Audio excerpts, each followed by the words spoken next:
What's up, everybody? Welcome to the Echoes. Mike Golic Jr., Jessica Smetana with you guys as always. If you're new here, welcome. We are a Notre Dame pod that covers everything from football on through women's basketball, college lacrosse, you name it. If it's happening on Notre Dame's campus, it's happening here. For that reason, we are year-round. Make sure you subscribe, download, rate, review wherever you get this podcast. If you watch on YouTube, all the better there. We got a fun one coming up today as it was the Combine in the NFL over the weekend. Mike Renner, who's a draft analyst over at CBS Sports. You can check out his podcast, also Pushing the Pile there. And Notre Dame class of 2012, like myself, former classmate, going to break down some of the Irish draft prospects from over the weekend to get into that. And certainly exciting weekend for that, the Underwear Olympics. Just fun to watch everyone learn to love our sweet Jeremiyah even more than we already did. And they already did. Like, he's already been considered one of the best prospects in this draft class. But watching everybody now this morning come to the realization, like, oh, yeah, he's probably the best player overall, has been really gratifying, considering I had to argue with Missouri fans about if he was even the best running back in college football this season. Give me a break. Mike, don't even get me started. Don't get me wrong. Ahmad Hardy and Right. Lacey from Ole Miss, like, they're awesome players. But Jeremiyah Love, we have watched it for 3 years now. We know how good he is. And if you didn't think he was an awesome player, then you saw him test, you saw him do all the stuff, and then you heard him give his Chick-fil-A order, which he was getting right after workouts. Chocolate milkshake, no whipped cream with the cherry. I mean, is this guy perfect? Mike? Come on. No whipped cream, though? That's my question. I don't like the cherry. I always put that cream away. Oh, wow. No, I love the cherry. Love the cherry. And Mike, he had his dad was there with his little league coach sitting in front of him. It was just heartwarming. I enjoyed all the Jeremiyah Love content, the interviews, the sprinting, the drills, everything, the backflips. It was so great. It's like we said last time, with like having Malachi as a guy that did that in pads, now seeing Jeremiyah do that, like Notre Dame having backflip athletes is a really nice place to be in the modern discourse. The running backs in general, though, between that and then Jadarian Price giving everyone the money soundbite about how money is a big part of this process, but it's not everything, why he came back to Notre Dame. I mean, if you're the Notre Dame recruiting office, you've got the easiest job in the world right now of just cutting and pasting this stuff for prospective players looking to either sign out of high school or in the portal. I mean, these guys did a masterful job. Eli Raridan was selling it up there too. It was perfect. Oh, it's been, Mike, I imagine these are going to go in the videos that they play in the stadium with the Rudy soundtrack, like we talked about last week now, because these guys just love Notre Dame so much. And, you know, it's not like that isn't, we had Julian Love on last week. He's the same way. And he's not a Marcus Freeman player either, but he's not, you know, from this Marcus Freeman era, but it just still is really nice to see it, and nice to see, like, in, you know, the, you know, quote unquote NIL era, these players talking about how, yeah, they could have gotten paid more to go to other schools, but why would you do that when you can play at Notre Dame and still potentially be first or maybe second round pick for Jadarian Price? So we'll definitely get to that stuff, but we want to talk about a couple things off the top here. First thing, Mike, speaking of arguing with people online, what are your thoughts on all the hardos that watch Notre Dame or any really college football team post videos of players doing lifts and then are like, that's not that impressive? Like, I've squatted 500 pounds before. It's the best time of the year. Because your point, like, I applaud all of the college programs for understanding it is testing week in the NFL, which means we're going to show all of our current players doing big, strong guy lifts. And Notre Dame had a couple of those guys go and do that. Elijah Hughes squatting 610 pounds, go off. Young man, Francis Brew coming over from Pitt, benching, I think, 475. They got a few guys in there, Anthony Knapp throwing up weight. Like, it's time to get all your strong guy videos out there. It's awesome. It's great to see the progress. Like we said, we love sizing our guys up in all these different off-season bits of content, but it always gives way because there's the difference, right? Like, as a football player, you're going in there and you're lifting to try and go be the best football player. You're trying to move weight, create power, and the job of, you know, all these strength coaches to get you there. And so sometimes, yeah, you're not going to have the perfect form on a lot of these things. But the internet doesn't give a shit about any of that context. It's a bunch of guys who made their hay going and being either like guys that were just power lifters or were strong and that was their thing, as opposed to actually being a good athlete and being a good player in whatever their sport is. And so the technique police that show up, like, I remember when people were doing that for, who was the cockstrong Georgia running back that came out a while ago? God, I'll blank on the name, but like when people come out and try and pour cold water on the strong person doing strong people things, it drives me insane. Like, just appreciate the folks moving weight out here and keep it moving. Throw a like, hit a retweet, or get to stepping. I don't need to see your form criticism in the comments below. Give me a break. I know, it's ridiculous. It's like, you know what? This isn't for lifters. This is for Notre Dame fans who are desperate for February and March content. Spring practice hasn't started yet. We've got 3 weeks till spring ball opens, March 20th, Mike. And we need to see what these guys are up to. Everyone, you got to scratch the itch. The social team's like, we have to post something, okay? Like, they've been putting out all the combine stuff. Like, they've been working overtime, even though it's February. But, you know, everyone wants to see and size up the current players and talk about who our next, you know, wonderful backflipping player will be. And no one cares if you're just a random guy on the internet that can squat 600 pounds. Can you start at left tackle as a true freshman against Texas A&M on the road and squat 600 pounds? Now I'm interested. Now I would like to know what you're up to and if you have any college eligibility left. Yeah, I can say, because at this point we're challenging laws left and right in the sport, so it doesn't matter how old you are. Just come back and play ball, and we'll be fine with it. It is fun to think about with this, Jess, because we're always like you said, as fans, as people that cover the sport, you're looking for that gratification from other people, and the Bruce Feldman freak list is always where my mind goes with this. Francis Brew was on the freaks list last year at Pitt. I'm sure he's in line to be a repeat offender on that, based on the fact that he's doing this, because I went back and looked at guys that Notre Dame has placed on that list before. 2024, it was Riley Mills and Bo Collins on the team that eventually went to the national title. Last year, it was Bryce Young was in the mix on that one, and then Francis Brew was in there for Pitt. And so I'm sure like we're probably in for a repeat of both of those two, I would imagine. You know, Bryce was one I was kind of looking for in the background of that video, because you and I have talked with all the transfers coming in. He's still probably going to be a great indicator of what the ceiling for this group looks like if his development takes that next step. But Elijah Hughes putting up those kind of numbers could absolutely be a guy who saw a bunch of playing time toward the middle and end of last year and is in line to be a big piece on this defensive line rotation. So is there anyone else I'm missing that you think could crack that list and kind of be that emblematic of, hey, Notre Dame's roster, the talent influx that we're talking about, bringing in guys that are physically, you know, those top 100 guys in the upcoming class? I'm trying to think, because the freaks list is really like compiling those crazy lifting numbers and things of that nature. But no, I think you've kind of covered it, Mike. Maybe we get like a Keon Keeley in there. I'd love to see what he can do, or a Tion Gray now at Notre Dame. If we or get any either of the Ohio State him. wide receivers, like some of the speed stuff. Because to your point, like Jeremiyah Love wasn't on the list last year because when Bruce was compiling it, they were resting Jeremiyah coming off the deep playoff run. And so they didn't have they're going off of, you know, your times in different things, your lifts in different spots. And so everyone knew Jeremiyah was a freak, but they didn't have him on the list because of that technicality. So you wonder if maybe Milan or any of the guys that came over too that might be in the fast division of that gets them up because they'll have time and actually be putting up numbers this spring. Yeah, I'm excited. Maybe we'll finally get some double freaks list guys this year, because that was something that, you know, we talked about on one of our first episodes, Mike. We felt we were a little shortchanged in the freaks list department last season. So yes. Anyways, I know these things seem very silly, but they are part of combine testing as well. I was, looking at bench press numbers for players all weekend and what percentile it lands them in. And these are things that matter to future NFL scouts. And they also matter to us fans because we like to see what everyone's up to. And again, it's fine to just like cool videos of people being big and strong. I promise that's okay for everyone out there in internet land. So we will talk more about how that translates for our future NFL guys with Mike coming up here in just a little bit. But Jess, probably the biggest news of the weekend. Notre Dame women's basketball, monster win against top 10 ranked Louisville. Hannah Hidalgo goes all the way off here. I know you were dialed in on this one live. I watched it on the replay here and saw this. At this juncture of the season, we're getting towards the end. How crucial was this for Notre Dame women?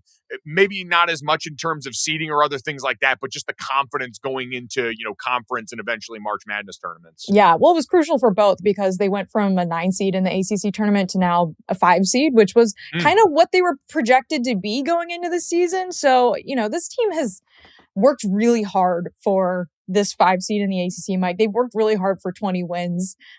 They've had a lot of injuries, and they finished the season 7-1 in ACC play after losing some pretty tough games in the middle of the season there in conference play. But I think the big story here is like this team has not given up. Like they're not quitters. They're really fighting and scrapping for everything down the stretch here, getting into the tournament, the conference tournament. But really, B is just Hannah Hidalgo, I think, is the most entertaining player in women's basketball right now. She has this Louisville game in particular, there were like 2 minutes where she wasn't on the court and Notre Dame gave up a 3 and then turned the ball over and gave up another 3. And it felt like a huge swing in the game. And then she, like, if you're watching this game, you're like, you got to put Hannah back in. I don't care if she's tired. Hannah, I was texting my friends. I was like, Hannah's got to dig deep because she like this. If Notre Dame's going to win this game, it is going to be because of her. And sure enough, she gets back in the game. And this was a game, too, where Notre Dame had a really good second quarter. Louisville is, like you said, a top 10 team. I mean, they're and this is a road game, too. Like, Louisville is extremely tough competition. Notre Dame had a really good second quarter. You've got Vanessa de Jesus making threes. You got Ayanna Moore playing really well. And, of course, Hannah. And then Hannah banks in a 3 at the end of the third quarter at the buzzer. And then in the fourth quarter, when she comes back in, there's like 4 minutes left. Notre Dame's down, I think 4 points at that time. And she just completely flips the game on its head. She has one of the most clutch steals. And this is her, I believe that was her 161st steal of the season. I think she broke her own steals record this weekend. One of the most clutch steals, Mike, in the backcourt, picks the pocket of the Louisville guard. And then instead of going to the rim and laying it up, which would have put Notre Dame up 3, she dribbles around, tries to take some time off the clock. Notre Dame ends up turning the ball over a couple times on inbound passes, which was a little frightening. Louisville gets one last look to try to tie it up with a 3, and it bounces. And then, doesn't end up going in. So it was a real nail biter of a game. But Hannah just continues to be an absolute force on the court. I truly have never seen anything like this before. She's just incredible, Mike. Yeah, she's one of the more dynamic athletes I think this sport's ever seen. Like, obviously, we know size-wise, she's not the most, like, staggering ever, but she uses that to her advantage. Like, her quicks in traffic in this game, some of the stuff that she did driving in the lane. Obviously, the steal at the end, I think, is going to be a highlight we see everywhere in the early portion of this week as, I'm sure she's going to try and stake her ACC Player of the Year claim, which absolutely it seemed. Who's the Duke guard that she's Toby in the running Fournier. with, right? I don't think that there's any conversation. I think maybe going into Sunday, if Toby Fournier had like an amazing game against North Carolina and Duke won, and like Hannah had a really bad game, then maybe you could make the conversation. But I saw on ACC Network, I think it was maybe a week ago before Notre Dame beat Syracuse and before the Louisville game, of course, there was a conversation with Muffet McGraw and the other Kelly Gramlich and a couple of the other like ACC Network analysts about ACC Player of the Year, and they were split on Toby Fournier or Hannah Hidalgo. But to me, the argument, there just isn't an argument to be made against it being Hannah Hidalgo, other than you could say like, well, she's not on a top 3 team in the conference, so how do you win Player of the Year if your team isn't that good? But I think that totally negates the fact that this team is a 5 seed in the tournament almost entirely because of her. And she's putting up numbers, just not even just points per game, but rebounds, assists, and steals that players, no one else is doing, Mike. Like, she's averaging 5 steals a game, 6 assists per game, 6.5 rebounds per game, and 25 points per game in conference play. Like, I just don't think that there's any conversation that needs to be had about ACC Player of the Year at this point. I think she should be a lock, first team All-American.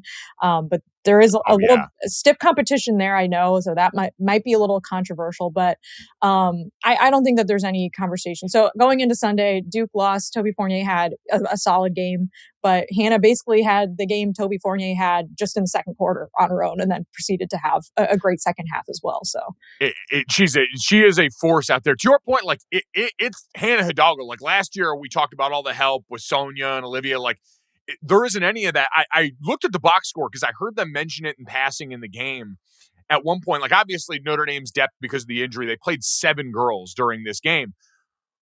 3 of them didn't score any points. Like, Notre Dame got 0 bench points in this game from those 2 players. And then Cass Prosper had no points in that game. So you're talking about a game Notre Dame won on the road where Hannah Hidalgo had that kind of game where 3 of the 7 players that played did not contribute a single point.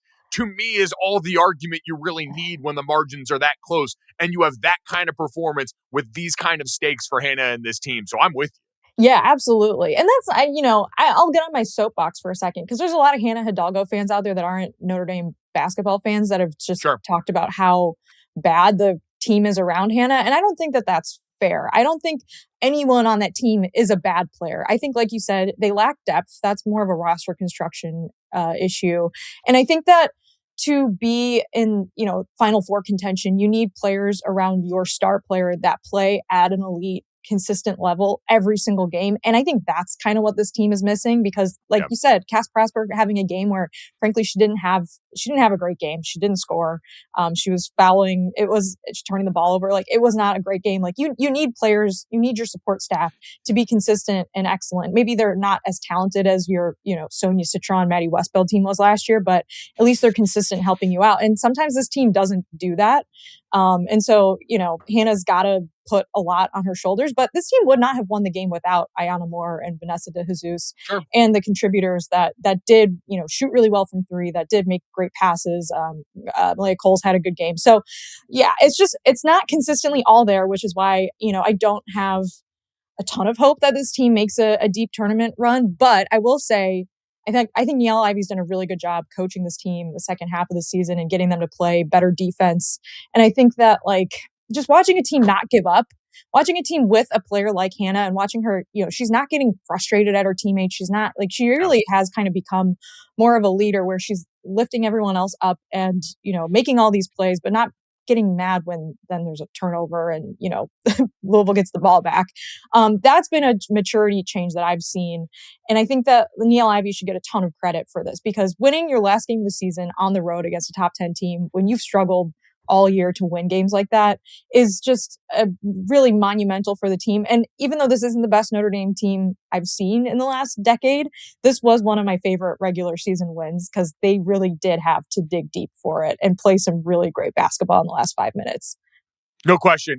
To have a lead like that in the first half of that game, to watch it evaporate in that environment, and then to come back and hold on and to make those kind of plays down the stretch. Fifth win in a row, fifth ACC win in a row as they get ready to head into the conference tournament. So really impressive stuff. And I'm with you. That growth, that's coaching. Like we've talked about that in the football sense with Marcus Freeman's teams in the fall. When you see that kind of trajectory, you've got to lay that in the feet of the coach. We do so much of that in the negative sense when things go wrong.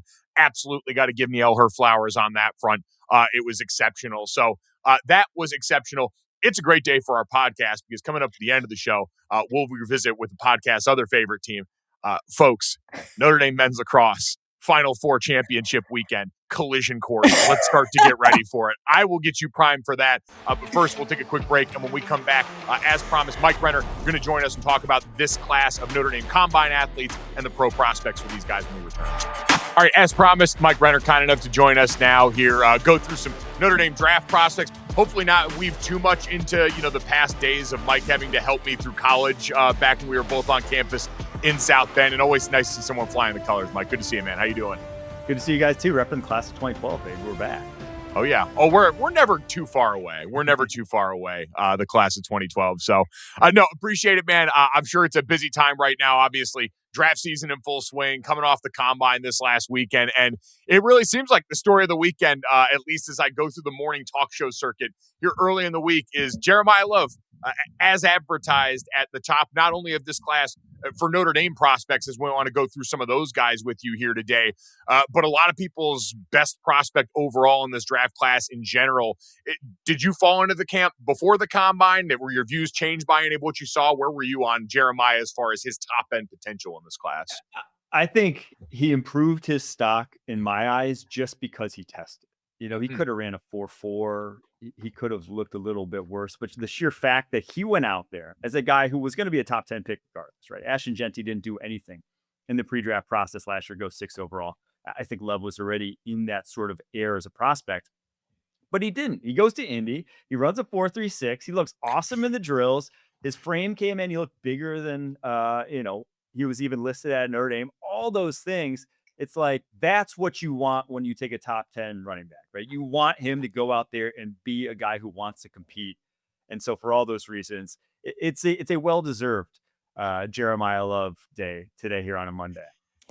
Okay, so riddle me this. He runs his first 40 and it's a 4.37, which is very fast. Like sub 4.4, obviously very, very fast. He's a big guy. And his dad is in the stands, looks very disappointed.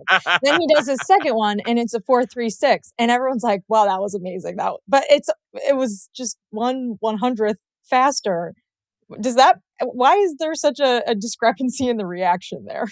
I'm guessing like all these guys, you talk to them, if like they know exactly what they're running. They've been doing this for like months. Yeah. And so there's probably a number that he told them that he's like, I'm going to hit this.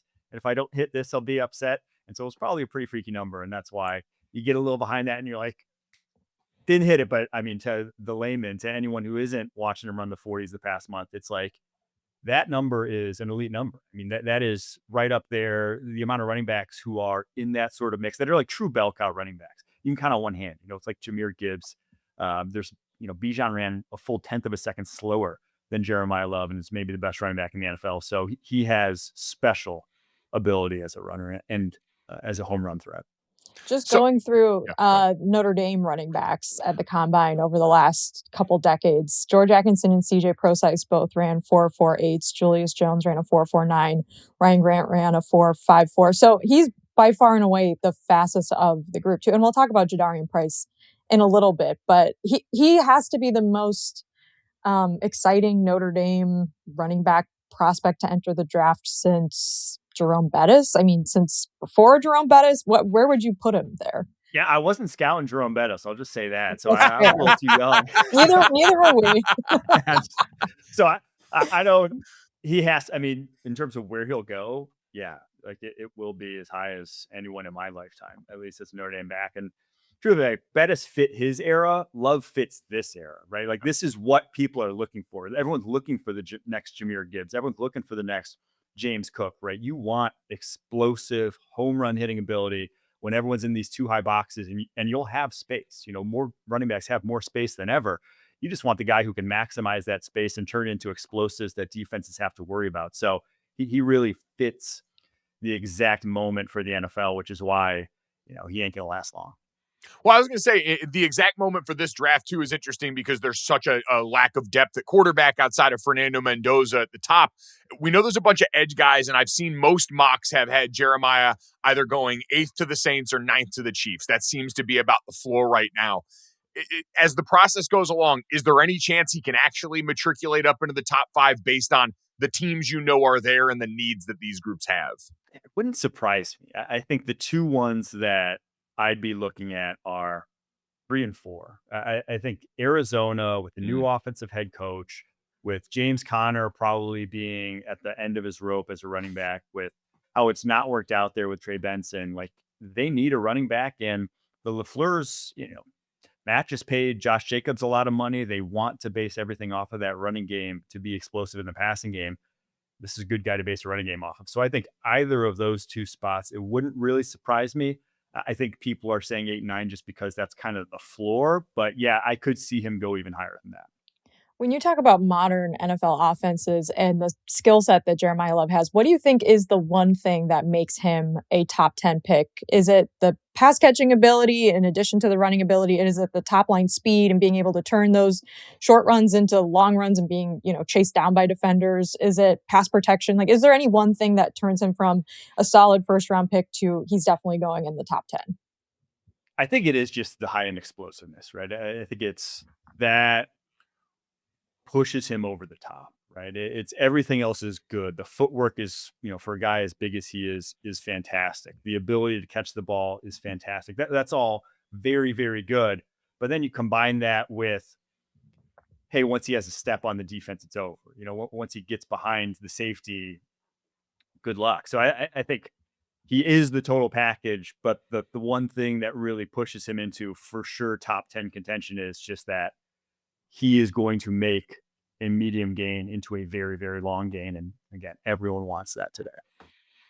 No question. So, stating the obvious here, we all, especially as those of us inclined to watch a lot of Notre Dame football this fall, figured this was probably going to be the case for him, but also knew RB2 for Notre Dame had a chance to also be RB2 in this draft for a lot of people. Jadarian Price runs a 4.49 at this, makes a lot of news at the podium talking about why he came back to Notre Dame. How would you have graded his combine performance coming off this weekend? Did he help himself and solidify maybe the chance that he's the second guy off the board? I don't know if he solidified because some other guys had some really good workouts, but I feel pretty confident saying he will be running back 2 off the board because what he does is almost just like a lesser version of Jeremiyah Love, right? Like he has great speed when he gets out in the open field. It's just not as good as Jeremiyah Love. He has, great pass catching ability. She's probably not as good as Jeremiyah Love. And where he really separates himself versus RB3, RB4, RB5, like everyone else in this running back class is the running style. He runs extremely hard and with extremely good pacing and vision.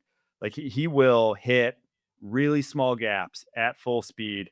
And when you're watching guys from college to the pro, I think one of the biggest reasons why some of these freak athletes in college who produce then go to the pros, and it's like, where is that? They're missing that aspect. They're missing the decision-making decisiveness to hit NFL windows in the running game because they're a lot smaller. They last a lot less time, and you have to hit them within the flow of the run. And Jadarian Price does that so extremely well. So his biggest superpower, you really weren't going to be able to see on the field there in Indy, but what he did do, I thought he did very well. Jeremiyah Love and a bunch of other prospects were doing backflips in Indy. Did Jadarian Price need to do a backflip to really solidify himself as RB2? It helps, like I go back to JPP doing like double backflip at 270. Hey, it's body control. So if you got it, flaunt it. But if you don't have it, don't do it. Not necessarily the boxes I'm ticking for the running back position. Fair enough. Another player that we know can do a backflip, Malachi Fields. He did one after he scored a touchdown earlier this past season. He had a little bit of a slower 40 time than maybe would have helped him out a little bit. Do you think he hurt his chances? I know he's getting some first round buzz the last few weeks. Do you think that kind of put a little bit of a damper on the Malachi Fields party? I think it did. And I think he was always kind of a long shot even before this, just from like a production standpoint. But he feels like the quintessential. It feels like every year we have this guy that's in that mold that goes top of the second round. Like your T. Higgins, your Michael Pittmans, your Keon Colemans that are, they don't have the high end physical ability, but they're just darn good football players with massive wingspans that catch everything in their grasp. And he helped himself at the Senior Bowl. Now, I'll put more stock in that. That was real football. He was far and away the best wide receiver at the Senior Bowl in the one-on-ones. And I just think he's kind of, the usage he had at Notre Dame is not his best usage. He was their guy when they saw man coverage. We're just doing vertical go routes on the outside. And he does not have the top end speed to do that in the NFL. But what he does have is really good hips, really good hands, the ability to separate on the intermediate level that I think he's more of like a Juwan Jennings type of wide receiver in the NFL, where possession, intermediate, chain mover, after the catch, great blocker, like can do all those things. You're just never going to get the explosive big play threat out of him, but that's fine. He's very good at what he does still. No doubt about that. To the hips point there, one of 8 guys to run a sub 7.3 cone, so got to show off a little bit in that, which, again, like you said, the lack of top end speed was there all year long. You watched it, not an elite separator, but good at going up and getting it. So another great 1-year rental for Notre Dame of guys that have come in and kind of improved their stock in that way. Let's get into the bread and butter though for Notre Dame here. We're tight end Iowa, others maybe a claim to that as well, but most people think tight end when they think Notre Dame. Eli Raridon was a very interesting tenure in South Bend, marred by injury early on. Finally looked himself again this last season. 4.62 at the combine, almost the same as Malachi Fields. In addition to what you saw from him this year, in a tight end class, we saw Eli Stowers blew up the combine there. Certainly a lot of physical freaks this year at that position. Where does he fit into this class? Yeah, I think he, compared to guys like Stowers, guys like Sadiq, like he's an inline blocker, and he's done that. You play tight end in Notre Dame, you got to, and he has over the course of his career. And the guy is all muscle. Like you stand next to this guy or you see him in person and you see him out there on the field in Indy, and you're just like, that guy looks the part. So he's going to have that feather in his cap. And I was blown away by the 40. I had him. I kind of, a lot of times going into the combine, I put over-unders on guys just to like see what I thought. I had 4.7. I mean, I go back to that week 1 Miami game where he was huffing and puffing into the end zone. And I was like, 4.62 I didn't see there, but that's great time for him. You know, most elite tight ends or guys who are productive in the receiving game at the NFL level are sub 4.7, closer to 4.6 than 4.7. So great time for him. He's not a complete route runner, but he is a vertical route runner, which is going to help his draft stock. And I thought he looked good at the Shrine Bowl as well, and obviously catches it really well. So I think all in all, that was a really sound performance for him that could sneak him back into the top 100, but still feels more like kind of like probably a 4th rounder at this point. I'm trying to come to grips here with something Adam Schefter tweeted about the track being actually maybe slow, or some scouts having quicker stopwatch timers than the official recording. So can we maybe just shave off some tenths of a second from Fields and Raridan's 40s if that's the case? I had Fields at a 4.4 something. I don't know about you guys. And then That's what I had too. And I also, the funnier one to me was people having Ruben Bain's arms actually at 32 inches. So I had Emil Wagner with 36-inch arms actually. So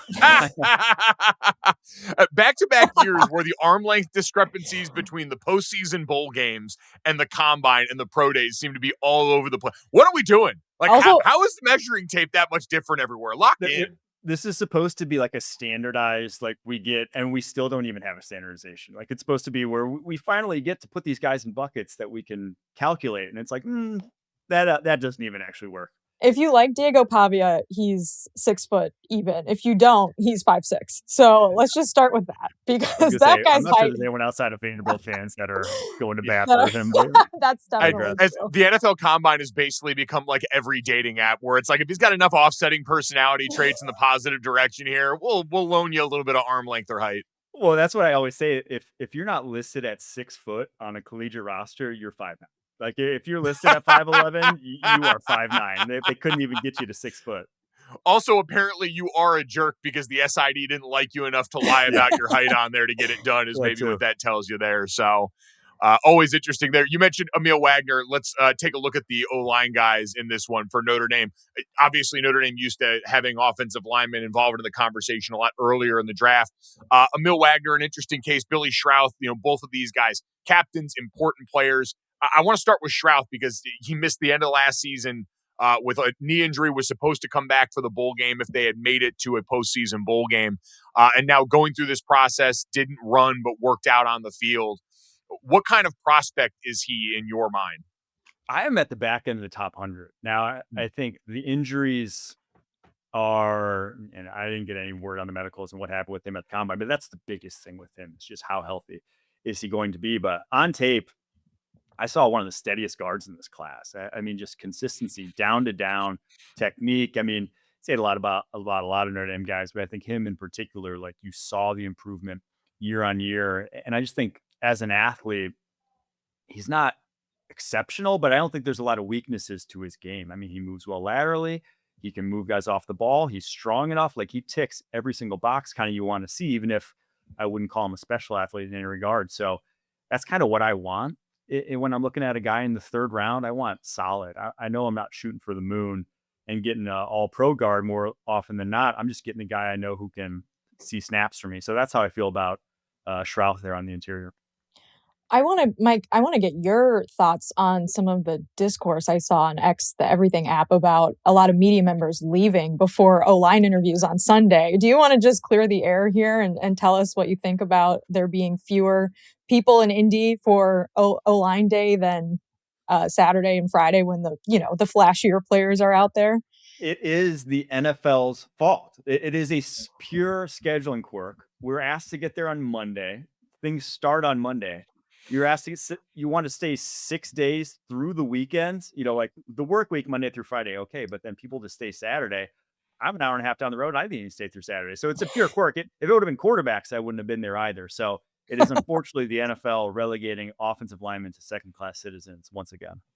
It's disturbing. I need to raise this to Roger Goodell immediately here. It can't happen. And I want to challenge them on that. Let's put the quarterbacks back there and see if people are as willing to potentially do that. I want to test this hypothesis and go ahead. But either way, while people might have been emptying out there, the people that stayed got to see Dunker's mullet on display, which is worth the price of admission in and of itself. What about Emil and all this, by the way? Like, I saw good 40 time, a little lighter than maybe I expected there. The arm length, like you said, is ideal. This guy was a captain at Notre Dame. Obviously, this last year, I thought maybe on tape looked like a little bit of a step back from the 2024 stuff. But is he a guy that is draftable in your mind? Oh, for sure. I think he's draftable. It just depends on kind of where you're valuing him. To me, I see him as still a big time project because I think two big reasons. One is the guy needs to get a lot stronger. Just week one, the quickest way to not see the field in the NFL is to not be able to hold up to a bull rush. If you can't hold up to a bull rush, they just won't put you out there because everyone knows that they'll just do that to you again and again. And if you can't hold up, you just won't see the field. So that needs to improve his play strength. And I was just, like you said, this past year, I was not impressed by his angles and pass protection. It felt like he was just very much in bad position far more consistently than he was the year prior, which is not great to see, especially along offensive line. You want to see continued progression. If the guy continues to get better, especially when he's athletic as Wagner is, you can work with that. You could see him get to that next level. So I don't think he helped himself out. And because of that, I think he's somewhere in the 5th, 6th round range of just all the traits to be a tackle at the NFL level, but a lot to improve upon.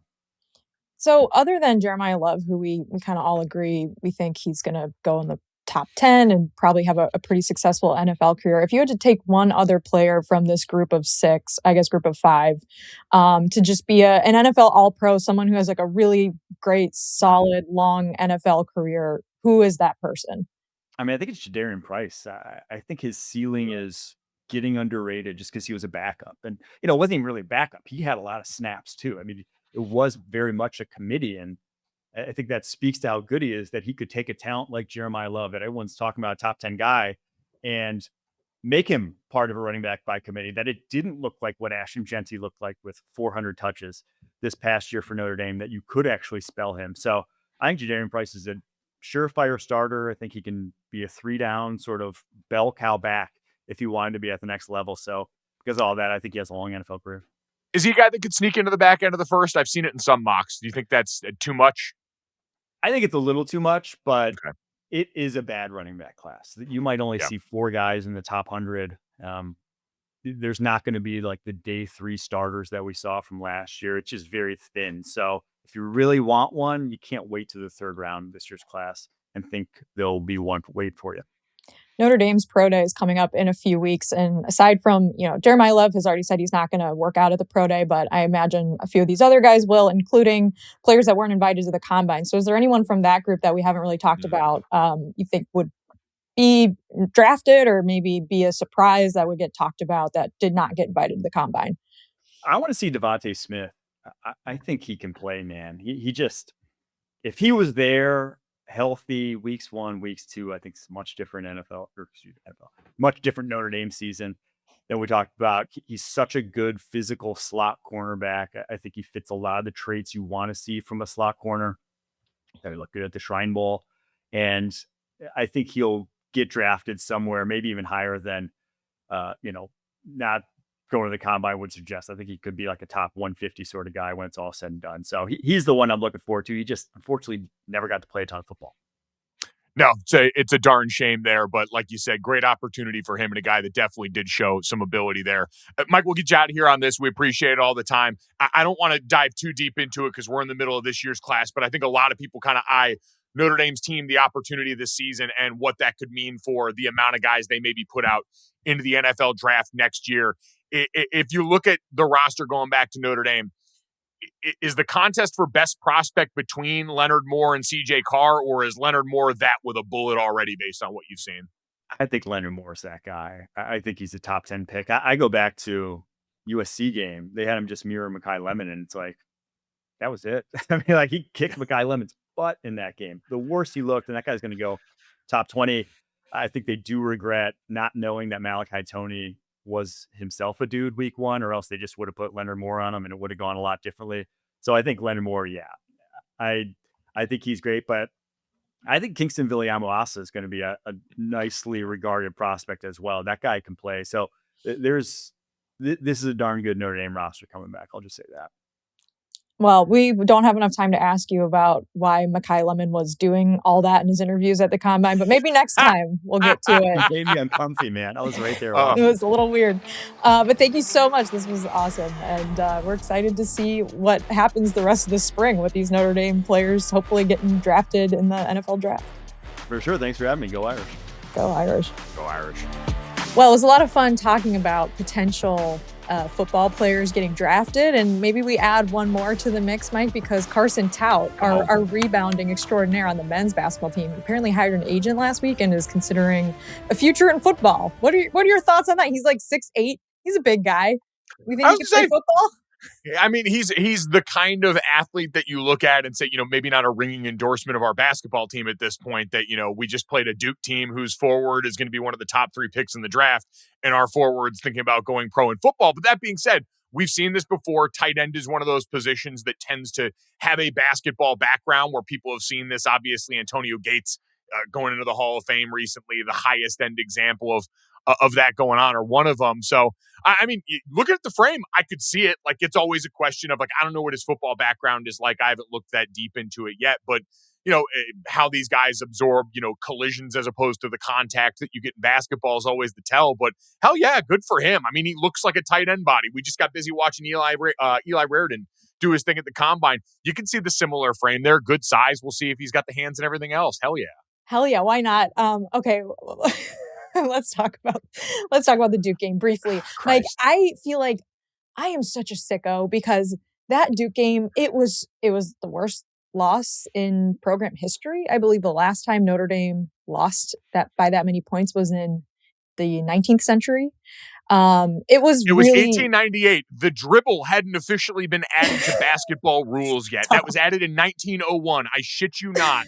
The dribble had not yet been instituted the last time Notre Dame lost that bad at home. Oh, it was really devastating. I mean, Micah Shrewsbury tears his Achilles, or maybe, I don't know if it was officially a tear, but he injured himself. It was really, really horrible. 96 to, or sorry, I don't have the final score. It was 100 to 56 or something like that. I mean, it was bad. It was just really, I mean, just makes you wonder how only a few mere years ago these games were really fun and competitive when Mike Bray was coaching against his former team, and Notre Dame was in the conversation for the conference tournament, which I guess they're still technically in the conversation for right now. They may miss it though, and that's part of the conversation. But anyways, I digress. So that was a terrible, terrible night for the men's basketball team. And then how do they follow it up, Mike? They followed up with probably my favorite performance of the year. They beat NC State at home on senior day. And like I said, I watched this team and they, we've talked about how they're just, the athleticism maybe isn't there. Sometimes you just watch them and you're like, yeah, they don't have what teams like Duke have on the floor, but they try really hard. And I don't mean that in a condescending way. Like they do like really, really want to win. And you saw that on Saturday against NC State. They beat them in overtime. NC State's a good team, Mike. They're top, not the best team in the conference, obviously, but like top 5 in the conference. I think top 30 in Ken Pom. And Cole Serta had a great game. Jalen Harrelson was back, which certainly helps because he was missing time due to an ankle injury. Obviously, Marcus Burton's still out, which is, part of the reason why this team's been not so good the second half of the season. But I was really happy to see them get a win at home. And I don't know, I'm still going to watch. I'm if you can't appreciate this team at their losing the worst game in over a century, then you don't deserve them when they get a surprising upset win against an ACC opponent at home. That's all I'm going to say. That's, you know what, Jess, as someone that was a part of a lot of underperforming teams during my time at Notre Dame football, I can't appreciate, like, seasons like this are tough. Mentally, it drains on you. You're a D1 athlete. You're on scholarship. Guys are getting paid now. I get there's all those things. But, like, walking into the building every day when shit's going sideways isn't fun. It's not a great way to go to work. Everyone understands and feels the pressure, that Coach Shrewsbury feels. That trickles on down to players. Like, I was on a team where the coach got fired. Like, none of that's a good environment to be around for development or just your general well-being. So anytime you can see the guys get a win like that, where they're clearly still bought into what the coach is selling them, going out there and not mailing in the end of the season like that, I always tip my cap to those guys in that situation. So definitely in that case to them. That being said, Talk to us. You're looking to watch excellence in men's athletics at the University of Notre Dame. Might I interest you in a little program called the Notre Dame Men's Lacrosse? Now, the two-time national champions who, after last year, felt like a little bit of a step back in the final year of the Kavanaugh era of Notre Dame sports. It's been an interesting start to the season, right? Notre Dame has played games on the road at Marquette with a horrific camera angle. They beat a Bellarmine team that obviously is not, in contention for any of these things. And then the Georgetown game, famously not able to be viewed anywhere at home, played indoors in the Loftus Center at Notre Dame. So it had been a weird start to the season because this team was highly ranked going into this weekend. They were number 2 in the inside lacrosse poll. They were number 1 in the coaches poll. But I hadn't really gotten to see enough of them against high-end competition to know who this team was because the Georgetown game was blacked out. And then they went on the road to Maryland. Now, I still had to download and pay for Big Ten Plus, which sucks, but I'll get to use it again for Ohio State this weekend. So at the very least, I can amortize my $12 for the month or whatever the hell it is. But they went on the road against a Maryland team in John Tillman that is always incredibly well coached, incredibly high pedigree there. They were a little banged up going into this game, but Jess, from the really end of the second quarter on to the rest of this game, a dominant performance by this Notre Dame team. And one that we're still getting to know in some sense. Like the offensive attack, again, looks so different because of who we lost last year. And so in this game, Brock Behrman, who leads the team in points now on the season, his second hat trick of the year. Luke Miller, his first hat trick of his career and won in this game. Like Josh Yago, who had been leading the team in points, and is an awesome story for people that are just getting acquainted with this group, had been leading the team in points, was one of the top transfer players in college lacrosse, coming over from Air Force, where he was, I believe, the 2-time ASUN Player of the Year, is technically an active duty military officer in the Air Force stationed in South Bend, and has actually had to stay in South Bend over the different breaks to build up enough military leave to be able to go on the road trips that they've got scheduled for the season and eventually the tournaments later on in the year. So he's a fascinating story and the kind of leader that Notre Dame's had come over from other programs that at this time I think is incredibly valuable. Like he's the steady hand, but Jess, I'm amazed at how complete a team this looks right now, how spread out the offense looks and how crisp it looks. Like Notre Dame's got a well-worn history of coming out with flashy offense in the beginning of the season when the schedule is a little bit softer, where they've had really creative players over the years like the Kavanaughs. This is a much more tic-tac-toe operation where the ball moves fast. A lot of guys can touch it and hurt you from different spots. And it's anchored by a defense that once again looks like it could be one of the best in college lacrosse. Like Sean Light is probably the best defender in college lacrosse, is a Tewaaraton nominee early in the season. And in this game, Notre Dame's defense held Maryland to a season-low 8 goals. The 8 goals are the fewest Maryland has scored against Notre Dame in the series history when playing on the road in College Park. So they're now number 1 in both polls, light up Grace Hall. But it's early. I don't want to get too far ahead of myself, but this absolutely looks like a team that could be a championship contender and make it to champ weekend this year. I love it. I was going to say they were number 1 in the coaches poll last week, but number 2 in the inside lax poll. So now they're 1 and 1 in both, correct? Yes, because North Carolina, who was 1, lost to Princeton. So now Notre Dame number 1 in both. Well, I love that. There was another big upset on campus this weekend. The men's hockey team having a tough season, but they had an upset over Penn State, who's number 5 team in the country on senior night at Compton. So that was fun. It was between the men's NC State game, the women beating Louisville, men's hockey, men's lacrosse. I'm sure we're missing a few. I'll give women's lacrosse some love. We've had some of our YouTube commenters point out that we have not given them their just due this season. The women ranked 8th, I believe, in the most recent poll. They had gone on the road, beaten Boston College earlier in the season when BC was ranked number 3, which was awesome. They lost, unfortunately, in the indoor in Arlotta to Virginia in a ranked matchup, but then rebounded and beat Pitt. So overall, this is a team right now playing top 10 lacrosse, doing really well. So we are monitoring the situation for those who have been sad we haven't said their names on the podcast. We're making it official now. Love to see what women's lax is doing. I'm going to spend some more time with that team going forward, especially while they're playing well like this, and make sure we've got all our bases covered there. So you're right, Jess. Very good weekend for Notre Dame athletics overall. And to cap it all off, Jeremiyah Love once again, out there making everyone proud, Mike. So if you want us to talk about your favorite sport on campus, leave us a message. We check our YouTube comments, subscribe, follow. Most importantly, tell your friends. Word of mouth spreads like wildfire when it comes to podcast recommendations. Send this to your Notre Dame group chat where you text all your friends during football games about how you hate the play calling or how something bad happened. We all have those. I'm in several of them. I was in a very negative women's basketball group chat this weekend, and I got the last laugh because I said, you know what?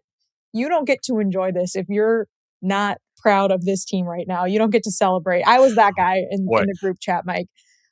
Being the positive Notre Dame fan in your Notre Dame group chat is yeoman's work, Jess. I have been there at different times. We understand how fan bases can at times be the most critical of their own. So you going out there and being God's strongest soldier in that chat, definitely appreciated. I mean, even with the men's basketball team, I defend them, even though I am very vocally critical of everything happening. But when they beat NC State, I did rub it in a couple people's faces. I was like, see, I told you they were capable of this. Why they can't do it more often, I can't tell you. But I do think injuries are a big factor here. And I'm excited to see what Pat Garrity does with both teams in the offseason when it comes to the transfer portal. So I'm not giving up hope on the men's basketball program, even though we did just see the worst loss in program history. Hey, it was buy bad. The dip. Buy the dip right now is what Jess is telling you here. Exactly. As your official Notre Dame stockbroker, Jess is telling you, hold strong, diamond strong hands here. We're going to lock in this Notre Dame basketball stock while it's low. We're going to hold on this Notre Dame lacrosse stock while it's sky high, and we're going to ride all this to the moon right now. Thanks to everyone always who listens. Thanks to Mike Renner for stopping by. Everyone have a great week, and as always, go Irish.